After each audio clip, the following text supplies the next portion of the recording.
बिस्मिल्लाहिर्रहमानिर्रहीम। अस्सलाम वालेकुम नाज़रीन, आप देख रहे हैं BBC 11 हेडलाइन न्यूज़। मैं हूं इब्रार हुसैन।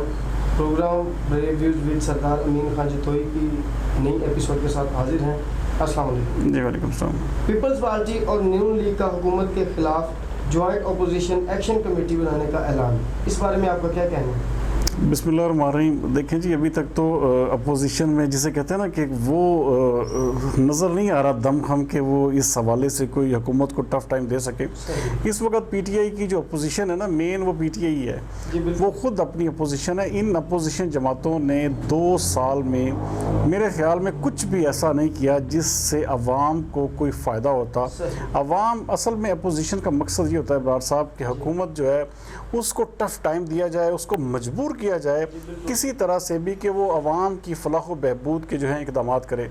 लेकिन बदकिस्मती से हमारे मुल्क में पिछले 2 साल से अपोजिशन बिल्कुल गैर फाल रही, सिर्फ़ और सिर्फ बयानात की हद तक, सिर्फ़ और सिर्फ ऐलानात की हद तक। लेकिन इस हवाले से अगर अमली काम देखा जाए, मैं कहूँगा कि सिर्फ़ और सिर्फ जो थोड़ा सा कदम उठाया था वो सिर्फ मौलाना फजलुर रहमान ने। आप देखें कि उनकी शोहरत कितनी ज़बरदस्त तरीके से बढ़ी और उनको कितनी अवाम में पजीराई हासिल हुई। हालांकि अमूमी तौर पे जो हमारी मजहबी जमातें हैं उनका वोट बैंक बहुत कम होता है। उनको देखिए पूरे पाकिस्तान में 8, 10, 15 सीटें उनको मिलती हैं। लेकिन इस दफ़ा जब मौलाना फजलुर रहमान ने ये फ़ैसला किया तो आप देखें कि हज़ारों की तादाद में लोग, लाखों की तादाद में उनके साथ थे। तो रही बात पाकिस्तान मुस्लिम लीग नून और पीपल्स पार्टी की, तो इनके हवाले से मैं इतना कहूँगा कि अल्लाह करे कि ये दोनों इकट्ठे हो के चलें। देखिए आज उन्होंने कहा कि हम इस हुकूमत के ख़ात्मे पे बिल्कुल मुत्तफ़िक हो चुके हैं।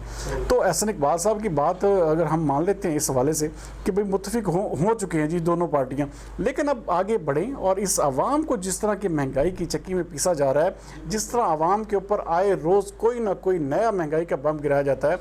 आप ये इसी PTV फीस की मिसाल ले लें। इमरान खान साहब अपनी तकरीरों में क्या कहते थे? वो कहते थे कि मैं जनाब ये जो इतने अरब रुपया ये किसकी जेब में जाता है, PTV देखता कौन है। लेकिन आज उसी PTV को 25 रुपये से बढ़ाकर 35 रुपये से 100 रुपये कर दिया गया। आप मुझे बताएं क्या कोई ऐसी इसकी कोई जस्टिफिकेशन है? जब इमरान खान साहब खुद कंटेनर पे खड़े होकर इस हवाले से तकरीर कर रहे थे, आज उनके क्लिप्स पूरे सोशल मीडिया में वायरल हो रहे हैं। तो कहाँ पे गया इंसाफ और कहाँ पे गई इस तरह की जो है ना।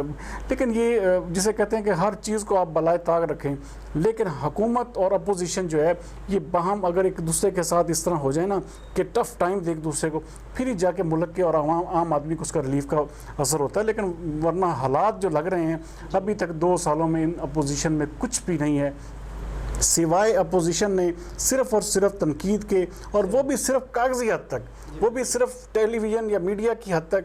इसके अलावा कुछ भी नहीं किया इन अपोजिशन पार्टियों ने, और बड़ी मायूसी हुई है आवाम को। अब अगर मिसाल के तौर पर ये इकट्ठे हो जाते हैं तो उम्मीद करते हैं कि आने वाला वक्त जो होगा इन पार्टियों के लिए भी बेहतर होगा। और सबसे बड़ी जो चीज़ है इस वक्त आप ये देखें कि मुल्क में सबसे बड़ा इशू जो है महंगाई का है। हमारे मुल्क की माशी सूरत बिल्कुल गिर चुकी है इब्रार साहब। अगर हम इस चीज़ के ऊपर ही सिर्फ ले लें, इस चीज़ के ऊपर ही फोकस कर ले अपोजिशन पार्टियां कि अवाम को किसी तरीके से हुकूमत को मजबूर करना है कि अवाम को रिलीफ लेके देना है, तो फिर इन पार्टियों की साख भी बनेगी, इन पार्टियों के ऊपर लोगों का ट्रस्ट भी डेवलप होगा और आने वाले जो इलेक्शंस होंगे उनमें उसके वोटिंग का भी फ़ायदा होगा। अच्छा सरदार साहब, हुकूमत जो है प्राइवेट स्कूल को 15 अगस्त से खुल रही है। नहीं इब्रार साहब, हुकूमत नहीं खोल रही, ये हुकूमत ने तो इसका ऐलान किया है 15 सितंबर से। ये आल पाकिस्तान प्राइवेट स्कूल एसोसिएशन एक तंजीम है प्राइवेट स्कूल्स की, उन्होंने इस हवाले से आज इस्लामाबाद में जो उनके सदर हैं हिदायत खान, उनकी सरबराही में एक इजलास हुआ। वहाँ पे उन्होंने प्रेस क्लब में एक मीटिंग अपना प्रेस कॉन्फ्रेंस की और उसमें उन्होंने ये ऐलान किया है कि हम स्कूल जो है 15 अगस्त से खोल देंगे। हुकूमत ने अगर इस हमारे किसी भी तरह से हम पे जैसे कहते हैं ज़बरदस्ती धौंस जमाने की कोशिश की या अपना फ़ैसला इम्पोज करने की कोशिश की, तो बाकायदा उन्होंने ये कहा है कि हम मिलियन मार्च करेंगे और इस हुकूमत को धड़ाम से गिरा देंगे। ये देखें, सबसे बड़ी बात यह है कि प्राइवेट स्कूल्स वाले अब देखें इतने ताकतवर हो चुके हैं इस हवाले से कि हुकूमत को बाकायदा तौर पर अब वो उन्होंने धमकी दे दी है, चैलेंज कर दिया है कि आप जो मर्ज़ी कर लें, हमने 15 अगस्त को स्कूल खोलें। देखें अभी तक हमारे ملک میں کرونا کے حوالے سے اسٹیبلٹی نہیں آئی.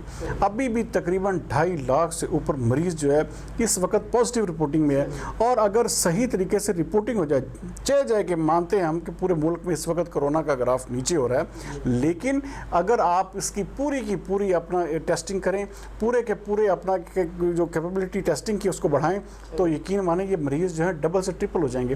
تو اس ساری صورتحال میں حکومت کو جو ہے مورد الزام ٹھہرانا یا حکومت کو برا بھلا کہنا بالکل نامناسب بات ہے. اس میں سب سے بڑا اہم کردار جو ہے وہ وزیر تعلیم کا بنتا ہے کہ وہ اس بیچ میں آئیں. دیکھیں جب ایک فیصلہ ہوا تو ان آل پاکستان پرائیویٹ اسکول ایسوسی ایشن کو ساتھ ملانا چاہیے تھا, نہ کہ اکیلے فیصلہ کر کے براز صاحب انہوں نے جسے کہتے ہیں کہ جی اعلان کر دیا ہم 15 ستمبر کو اسکول کھولیں گے, اور ابھی بھی ابہام کی صورتحال ہے. تو بجائے اس کے کہ یہ دیکھیں آج انہوں نے پرائیویٹ اسکول والوں نے اعلان کر دیا کہ ہم 15 اگست سے اسکول کھول دیں گے. اگر یہ اسکول کھولتے ہیں, حکومت بند کرواتی ہے, تو اس کے بعد گرفتاریاں اور پھر دوسرے تیسرے معاملات شروع ہوتے ہیں, تو اس کا ذمہ ہمارا ملک جو ہے اس ساری صورتحال کا متحمل نہیں ہو سکتا. تو میں ذاتی طور پہ یہ سمجھتا ہوں کہ آل پاکستان پرائیویٹ اسکول ایسوسی ایشن کو انگیج کرنا چاہیے, اور حکومت وقت کو چاہیے کہ ان کے ساتھ مذاکرات کرے, اور ایک بڑی ایمیکیبلی جو ہے نا اس پورے عمل کو جو ہے ڈیل کیا جائے, اور نہ کہ اس کو تصادم کی طرف لے کے جایا جائے.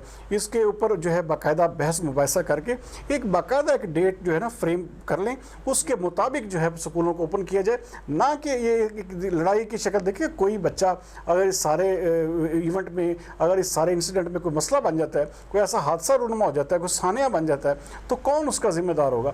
تو اس کے لیے حکومت کو بھی سوچنا چاہیے, اور آل پاکستان پرائیویٹ اسکول ایسوسی ایشن کو بھی. سردار صاحب, کرونا وبا کے بعد ٹائیفائڈ وبا پھیل رہی ہے. جی بالکل. دیکھیں پتہ کیا بات ہے ابرار صاحب, اصل چیز یہ ہے کہ ہمارے سب سے بڑا جو فقدان ہے وہ آگاہی کا ہے, شعور کا ہے. ہم لوگ احتیاط جو ہے کرنا اپنی توہین سمجھتے ہیں. ہم سمجھتے ہیں کہ شاید حکومت جو ہے وہ ہمیں غلط کہہ رہی ہے, یا جو ڈاکٹرز یا جو طبی عملہ ہمیں کہہ رہا ہے وہ غلط کہہ رہے ہیں. اس ساری سینیریو میں دیکھیں جو کرونا سے زیادہ چیز پھیلی ہے وہ ٹائیفائڈ تھا.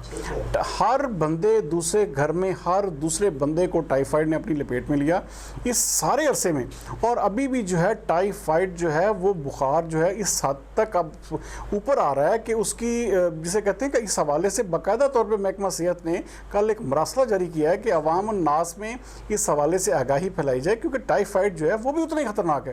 آپ دیکھیں ٹائیفائڈ بندے کو ختم کر دیتا ہے, اس کی جو باڈی پوری کی پورا اس کا سٹرکچر ہے, آپ دیکھیں کہ بندے کا اس کا ویٹ لوز ہوتا ہے, اس میں بندہ بالکل جو ہے نا جسے کہتے ہیں کہ بہت بری چیز ہے یہ ٹائیفائڈ بھی, یہ ہونا جو ہے بالکل اچھی بات نہیں ہے. اس حوالے سے اس وبا کو روکنے کے لیے حکومت کو بھی کوئی نہ کوئی اقدام اٹھانے چاہیے, اور عوام کو جو ہے احتیاطی تدابیر پہ ضرور عمل پیرا ہونا چاہیے. اس موسم میں خاص طور پہ یہ جو 1 سے 1.5 مہینہ ہے ابرار صاحب بڑا ہی خطرناک ہے.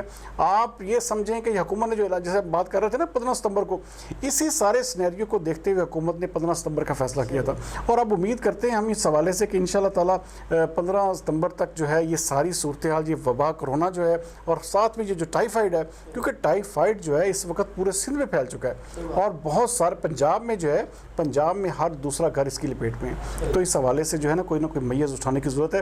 اگر اس میں محکمہ صحت کو انگیج کیا جائے, اور خاص طور پہ جو آگاہی مہم اس حوالے سے تیز کرنی چاہیے. بہت شکریہ سردار صاحب. ناظرین, آج کا پروگرام اختتام کو پہنچا. کل تک کے لیے ہمیں دیجیے اجازت. پاکستان زندہ باد.